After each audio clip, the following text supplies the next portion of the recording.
the new Profoto Connect, the easy-to-use trigger from Profoto, featuring no buttons. Well, except for this one that we used to. Take the control off and push into, put it back on. This trigger comes in all major camera flavors, same as the AirTTL remote, and it will play with all AirTTL compatible Profoto flash units.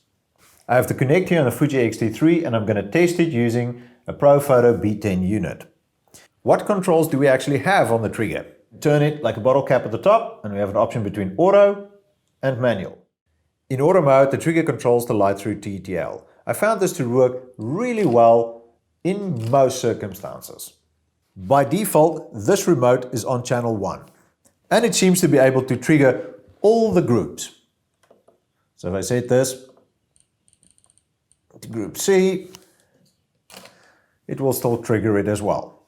Now, the thing to notice here is that there's no way on the remote itself to control the offset.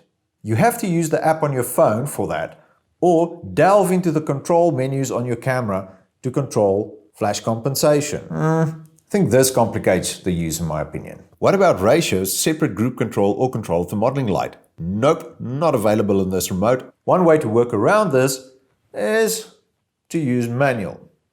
Now, in manual mode, the remote merely triggers the light and you have to adjust the output on each light.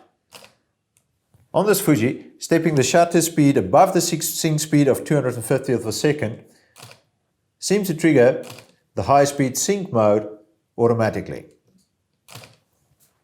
If this doesn't happen, just go into the menu functions of your camera and just make sure, like on this little Fuji X-T3, that sync mode is set to auto FP.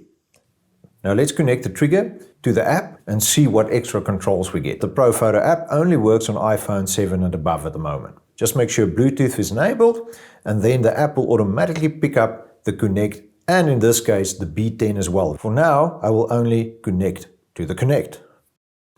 See here with the app, you can control the global offset.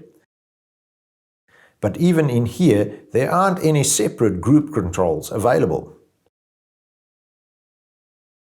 In manual, you can control the output, but once more, it's a global output, and we don't have individual control over the individual groups.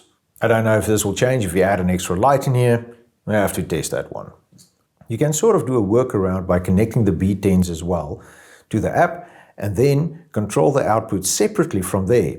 But at the moment, the app is limited to 3 connected devices only. And I think this is where the strength of this Connect trigger is going to lie in the future.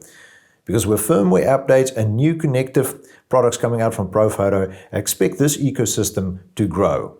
Now, who should buy this trigger and why? As a first trigger to use with the A1 flash units, it's great because it's easy to use with no setup needed. It's basically plug and play. But if you need more control for your lights like the B10s, then rather invest in an AirTTL remote.